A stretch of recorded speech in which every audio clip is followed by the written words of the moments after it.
오늘 함께 나누실 하나님의 말씀은 잠언 29장 1절에서 5절 말씀입니다. 잠언 29장 1절에서 5절 말씀 함께 봉독하겠습니다. 자주 책망을 받으면서도 목이 곧은 사람은 갑자기 패망을 당하고 피하지 못하리라. 의인이 많아지면 백성이 즐거워하고 악인이 권세를 잡으면 백성이 탄식하느니라. 지혜를 사모하는 자는 아비를 즐겁게 하여도 창기와 사귀는 자는 재물을 잇느니라. 왕은 정의로 나라를 견고하게 하나 뇌물을 억지로 내게 하는 자는 나라를 멸망시키느니라. 이웃에게 아첨하는 것은 그의 발 앞에 그물을 치는 것이니라. 아멘. 목사님 나오셔서 말씀 선포하실 때 큰 은혜의 시간 되시기 바라겠습니다. 하나님 앞에 영광 올려드리겠습니다. 할렐루야. 또 우리 온라인 매일 기도하는 또 영상 예배 드리는 우리 모든 분들 격려해 주시겠습니다. 또 우리 은혜 받읍시다. 오늘도 축복의 하루가 되시기를 축복합니다. 할렐루야. 오늘 성경에 있는 말씀 보시겠습니다. 자, 1절에 보게 되면은 목이 곧은 사람 그렇게 했는데요.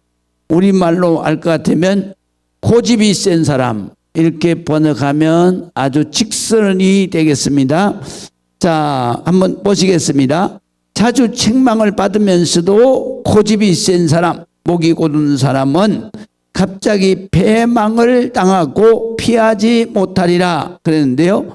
패망, 갑자기 망한다 이런 뜻입니다. 그 다음에 피하지 못하리라 이 말씀은 무슨 뜻이냐면 이 구제불능이다 이런 뜻입니다. 구제불능. 그래서 다른 성경에 뭡니까? 구제불능이다 그렇게 했어요. 구제불능. 예. 고집이 세면 그 사람 망하는 사람이다. 그러니까 고집 센 사람과 같이 인생을 같이 하면 안 돼요. 그래서 제가 늘 이게 잠언서를 말씀을 전할 때 그럴 때 우리가 같이 하는 사람이 참 중요하다. 왜냐하면 같이 하는 사람이 불신자면 그러면 내가 기도하는 사람이라도 불신자 때문에 내가 망하는 거예요. 그러니까 같이 하는 사람이 고집이 센 사람이다. 그러면 그 사람이 망하기 때문에 내가 망하는 거예요. 그러니까 우리가 항상 제일 먼저 기도해야 될 것은 뭐냐? 나만 목을 받겠다고 하나님 내 기도하면 안 되고 물론 그 기도도 해야 되겠지만 그러나 가장 중요한 것은 뭐냐면 같이 살아가는 사람을 위해서 기도해야 되는. 성경은 항상 중보 기도를 중요하게 말씀을 하시는 거예요. 그 중보 기도가 뭐냐? 같이 살아가는 사람을 위한 기도예요. 그래서 우리가 중보 기도, 바로 같이 삶을 함께하는 사람을 위해서 기도해야 된다.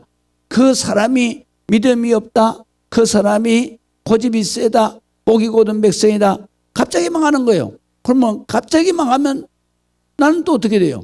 망하잖아요. 그러니까 우리가 같이 삶을 함께하는 사람을 위해서 기도해야 된다.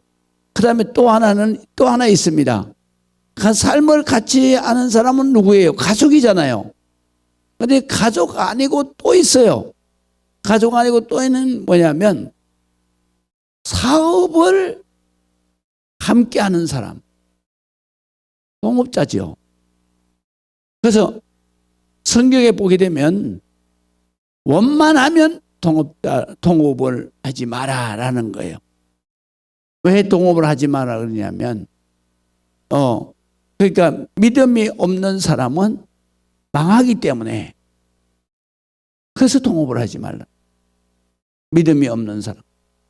그 다음에 또 하나는 뭐냐면 동업을 하게 되면 이제 잠언서에서 나오는데요. 동업을 하게 되면 결국은 서로 다툼이 일어나서 그래서 헤어지게 된다. 다시 말하면 좋은 관계니까 동업을 하잖아요. 좋은 관계가 아닌데 돈 때문에 또는 구조적으로 바로 통합을 해야 되는 그런 경우가 생겼을 때, 그랬을 때에는 바로 그런 거는 하면 안 된다는. 왜 그러냐면 서로 이 사람이 돈이 없을 때에는 문제가 안 생겨요. 그런데 돈이 바로 돈을 벌어서 이익이 남았을 때에는 서로 원수가 돼. 왜 그러냐? 인간은 물질 욕심이 원래 본능적이기 때문에. 그래서 우리가 이런 건 삶의 지혜예요. 오늘 성경에도 그런 말씀이에요. 고집이 센 사람은 구제불능이니까, 그는 갑자기 망하니까, 그러니까 그런 사람 우리가 어떻게 알 수 있어요? 자주 책망을 해도 안 듣는 사람이에요. 자기 고집이 세다는 얘기죠. 그래서 우리가 이렇게 해야 된다. 그 다음에 2절 보겠습니다.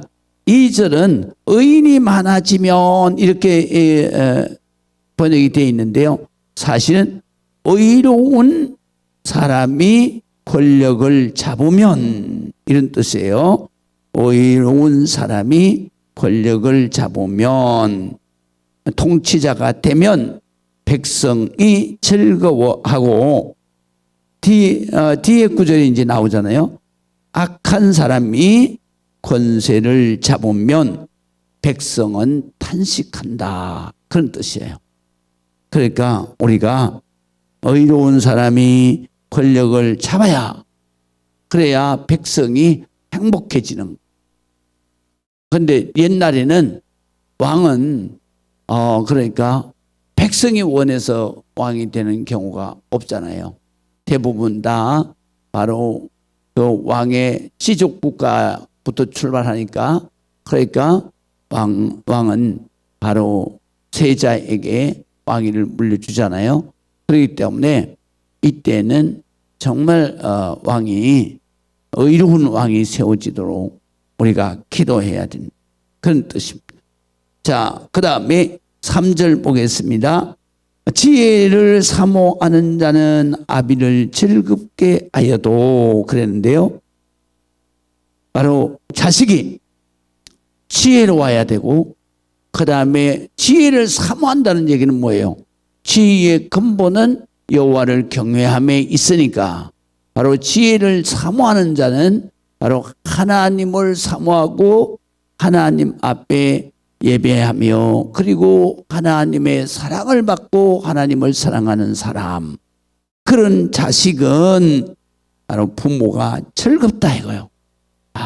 정말 우리가 부모, 어떤 부모든지 자식이 바르게 잘 사는, 건강하게 잘 사는, 아무 문제가 없이 잘 사는, 그러면 바로 그 자식은 부모에게 효도하는 거예요. 왜? 부모는 그게 최고의 기쁨이니까. 그래서 오늘 성경에도 그거를 말씀하시는 거예요. 그래서 바로 지혜를 사모하는 믿음의 자식은 아비를 즐겁게 하여도 창기와 사귀는 자는 재물을 잃느니라 그랬는데요. 재물을 잃는다라는 말 뭐예요? 우리말로 할 거면 탕진이라고 말해요. 탕진. 그래서 재물을 탕진한다 그래요. 그래서 우리가 잃은 아들 있죠? 어디 있어요? 누가복음에 있잖아요. 누가복음에 바로 탕자 아들. 거기에 보면 이 아버지에게 미리 유산을 받아가지고 그래가지고 먼 나라로, 왜 먼 나라로 가요? 이 자식이 어리석은 거예요. 지혜롭지를 못하는 거예요. 어리석은 자식이 무슨 생각하는 거예요? 아버지가 쫓아오지 못할 그러한 먼 나라로 가는 거예요. 거기에 가서 어떻게 성경에 기록되어 있냐면 창기와 함께 모든 재산을 다 허비하였더라 이렇게 돼요. 그리고 어떻게 됐어요?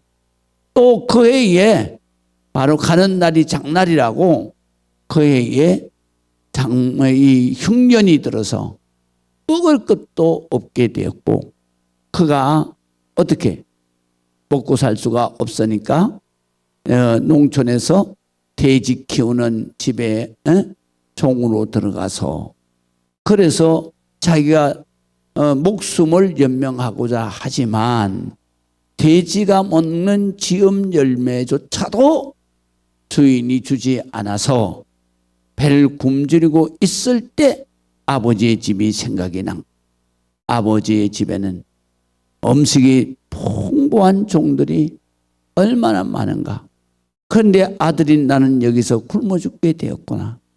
내가 아버지께 찾아가서 바로 아버지 내가 잘못했으니 나를 자식이라고 생각하지 말고 품꾼의 한 사람으로 생각해 주세요. 그리고 나를 바로 아버지가 정말 굶어 죽게 생겼으니 그러니까 나를 살려주세요. 그리고 가야 되겠구나. 그래서 돌아오는 탕자가 되는 거죠. 그런데 여기에서 보면은 바로 어리석은 사람은 재물을 탕진하게 되어 있어요. 왜 탕진하게 되어 있어요? 인간의 본능이 그렇게 되어 있다는 거죠. 인간의 본능이 뭐예요? 첫 번째는 탐욕이고 두 번째는 성욕이고 세 번째는 명예욕이에요. 이게 본능이기 때문에 이 본능을 이겨낼 사람이 하나님의 말씀으로 사는 성도밖에는 없는 거예요. 그렇기 때문에 이런 사람은 반드시 망하게 된다. 그런 뜻입니다. 자, 그 다음에 4절 보겠습니다. 또 통치자에 대해서 말씀을 하시는데요. 왕은 정의로 나라를 견고하게 하나 그러나 뇌물을 억지로 내게 하는 통치자를 말해요. 통치자는 나라를 멸망시키느니라 그랬어요. 그래서 이 다른 성경에 뭐냐면 뇌물을 억지로 내게 하는 자 그랬는데요. 간단하게 바로 뇌물을 강요하는 통치자는 나라를 멸망시킨다 이거예요. 자기가 통치를 잘못했기 때문에 나라가 망한다 이거예요. 그러면 어떤 통치자? 바로 어떤 통치자가 정의로운 통치자가 나라를 견고하게 한다. 그래서 요새 지금 막 선거에서 뭐해요? 정의와 공정. 이게 선거에 다 있는 말씀이에요. 정의와 공정. 그렇게 하잖아요. 그게 전부 다 성경에 있는 말씀이에요. 정의롭게, 정직하게, 또 공평하게, 공정하게 이렇게 말하는 거죠. 그러면요, 그들이 말하는 대로 그대로 나라를 다스리면, 그러면 우리 대한민국은 견고해지고, 우리 대한민국은 바로 부강한 나라가 될 수밖에 없고, 백성은 행복할 수밖에 없잖아요. 그런데 어리석은 그러한 통치자가 들어오면 백성은 괴로움밖에 없는 거예요. 백성에게는 희망이 없는 거예요. 왜냐하면 우리 백성은 잘 알아야 돼요. 우리가 잘 먹고 잘 사는데 백성이 행복할까요? 잘 먹고 잘 살면 행복할까요?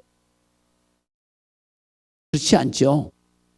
사람은 바로 문명인이 될수록 뭐냐면 먹고 사는 것, 먹는 것 때문에 그리고 입는 것 때문에 행복한 때는 지내는 거예요. 그럼 어떻게 해요?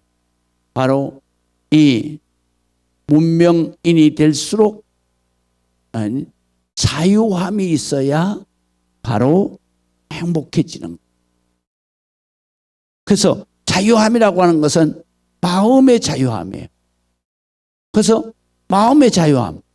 그것을 우리 헌법에 국민의 기본 권리로다 정해놓았잖아요. 마음의 자유함이 뭐예요? 생각의 자유라는 거예요. 그래서 사상의 자유가 있는 거예요.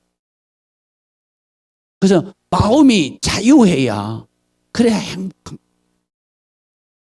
그 다음에 말하는데 자유함이 있어야 된다. 그래서 언론에 내가 그 말하는 표현의 자유, 내가 살아가는데 자유함이 있어야 된다. 그래서 주거의 자유, 그다음에 활동의 자유함이 있어야 된다. 그래서 우리가 항상 우리가 어디를 가든지 우리가 제재받지는 않는, 그게 바로 우리의 자유예요. 문명인이 될수록 먹는 것과 입는 것 때문에 행복한 게 아니라 문명인이 될수록 뭐냐면 자유함이 있어야 된다. 그래서 경제적인 자유는 뭐라 그랬어요? 가난에서 해방되는 거예요. 다시 말하면 자기가 소유할 때 자유함이 있는 거예요. 그래서 그 소유의 개념이 바로 우리 각 인간에게는 기쁨이 오는. 그런데 지금 우리가 소유하는데 제일 큰 소유가 뭐예요? 의식주잖아요. 의식주. 그래서 돈이 들어가는 그러한 것은 뭐냐면 의식주 중에서 바로 다시 말하면 거처할 집, 내 집, 내 집이 있어야 되는 거예요. 그래야 자유한, 경제적으로. 그런데 사회주의 경제는 다르잖아요. 왜냐하면 임대주택을 준다는. 임대주택을 가진 사람은 임대주택에 가셔서 행복한 사람이 있어요. 왜냐하면 바로 이 본능에서부터 자유한 사람들은 행복해요. 그러나 대부분의 사람이 본능에 다 깔고 있기 때문에, 그렇기 때문에 소유해야 행복한 거예요. 그러다 보니까 이 집값이 막 억도 아니고 그냥 막 10억대로 막 올라가니까 계산을 해보니까 지금 본 것 가지고는 도저히 우리가 내가 집을 소유할 수 없게 되잖아요. 그러니까 이럴 때는 사람들이 뭐냐면 상대적 박탈감을 갖게 돼요. 그러면서 항상 불안하고 항상 평안함이 없는 것. 그래서 통치자가 통치를 잘못하면 백성은 어떻게 되느냐? 왕이 정의롭게 통치하면 견고해지지만, 그러나 통치를 잘못했을 때에는 나라가 망한다. 다시 말하면 백성이 망하는 거예요. 여기 나라라고 하는 것은 항상 백성을 말하는, 백성이 불행하게 되는 거예요. 그렇기 때문에 우리가 항상 통치자를 위해서 기도해야 된다. 또 통치자를 바른 사람이 통치자가 되도록 해야 된다라는 것입니다. 자, 마지막으로 오늘 성경에 보면 이웃에게, 바로 이웃은 그러니까 가족은 가장 가까운 삶을 함께하는 사람들을 가족이라 그러고, 그 다음에 이웃은 바로 그 다음에 가까이 삶을 함께하는 사람들이다. 그렇기 때문에 이웃을 잘 만나는 게 좋죠. 근데 이웃에게 아첨하는 것은 그의 발 앞에 그물을 치는 것이니라 그랬는데요. 이것은 무슨 말이냐면요, 우리말로 번역을 하면 이런 뜻입니다. 자기 꾀에 자기가 넘어가게 된다, 이런 뜻이에요. 자기 발 앞에 뭐예요? 거물이다. 아첨이 거물이 된다. 걸려 넘어진다 이거예요. 그렇기 때문에 우리가 이웃에게 어떻게 하려고 자꾸 아첨하지 말라 이거예요. 이웃에게 아첨하지 말라. 그래서 인간관계에 가장 중요한 것은 두 가지예요. 하나는 뭐냐면 진심이에요. 진심. 그 다음에 또 두 번째로는 뭐냐면 사랑이에요. 사랑은 무엇을 말하는 거냐? 성경에서 말하는 게 뭐냐면 악한 생각을 하지 않는 게 저 사람한테 바로 이웃에게 악한 생각을 합니다. 이웃이 나한테 어떻게 악하게 대해도 바로 저놈 이렇게 악한 생각을 하면 안 된다. 이게 바로 사랑이에요. 그래서 사랑은 악한 생각을 하지 않으며 또 플러스가 있는데 그게 뭐냐? 바로 그를 좋아하고 그다음에 그를 온유하게 대하는 것을 사랑이라고 그런다. 거기에서 또 세 분으로 들어가게 되면 선한 관심을 가지고 그리고 선한 관계를 이게 바로 사랑. 그래서 이런 관계를 하나님의 사랑이 온전한 사랑, 아가페가 온전한 사랑인데 그 아가페 사랑은 뭐냐? 바로 긍휼히 여기는 사랑. 그것이 인간 사랑으로서 가장 근접. 그러면 어떤 관계에서 긍휼히 여기는 사랑, 연민의 사랑이 가장 강하냐? 바로 엄마가 자기 뱃속으로 낳은 식을 불쌍히 보는 것. 그래서 모성애가 바로 아가페의 가장 근접된 사랑이다. 그렇게 심리학자들은 말을 하는 거예요.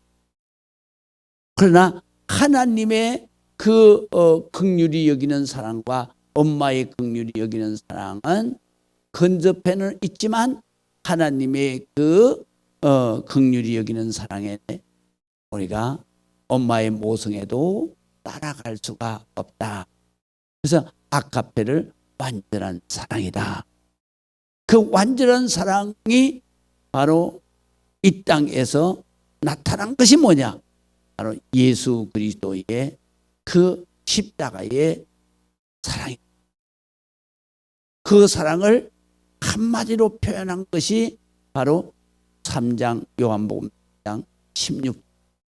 그래서 하나님이 세상에 있는 나를 이처럼 지극히 아가페 사랑, 아가페 하셔서 그래서 이는 저를 믿는 자마다 바로 십자가에서 자기의 목숨을 위해서 우리는 생각도 하지 않고 있는 데에서 희생한 그 예수 그리스도의 십자가의 그 구속의 은혜를 믿는 자는 멸망치 아니하고 영원히 지옥에서 멸망하지 않고 영생을 얻게 하십니다. 바로 하나님께서 예비하신 천국에서 영생하는 축복을 받게 하려 하십니다. 이것이 바로 하나님께서 아가페. 그래서 우리가 오늘 성경에 있는 말씀대로 우리는 이 땅 위에서 살아가면서 항상 이웃에게 진심으로 대해야 되고 그 다음에 두 번째로는 사랑으로 대해야 돼요. 그러니까 아첨하면 기도하시겠습니다. 아버지 하나님의 은혜를 감사합니다. 주님 영광 받으시고 하나님 크신 은총을 허락해 주옵소서. 오늘도 하나님 열어주신 새날에 우리가 하나님의 말씀을 붙들고 새로운 날 우리의 삶을 살아내서 하나님 앞에 기쁨되고 우리의 축복되게 하여 주옵소서. 예수 그리스도의 이름으로 기도합니다. 아멘.